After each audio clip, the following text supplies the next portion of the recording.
Hello అండి. అందరూ ఎలా ఉన్నారు? బాగున్నారా? ఇక్కడ చూసారా గోరింటాకండి. ఇది దగ్గర దగ్గర 3 సంవత్సరాలు అవుతుంది. మా చిన్నక్క ఇండియాలో ఇస్తే వాళ్ళ కాంప్లెక్స్‌లో వేశారన్నమాట. తీసుకొచ్చి మా ఆయన ఇలా కష్టపడి పెంచాడు గోరింటాకు. సో, ఇది వింటర్ సీజన్ కాబట్టి ఎండిపోయిందండి.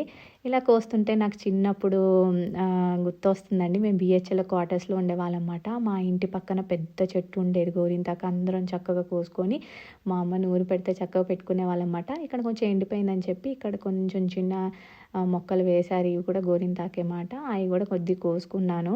కోసుకొని పిల్లలకి కూడా అలవాటు అవుతుంది కదా అని, అది కూడా ఆషాఢ మాసం అయిపోతుంది కదా, 3వ తారీఖుకి పెట్టుకుంటే మంచిదని చెప్పి పిల్లలకి పెట్టి నేను కూడా పెట్టుకున్నానండి. చూడ్డానికి చిన్న గిన్నెలో ఇలాగ పేస్ట్ అయిందండి. సరిపోదేమో అనుకున్నాం కానీ మా ఇద్దరు పిల్లలు మేము ఒక్కొక్క చేతికైతే చక్కగా పెట్టుకున్నామండి.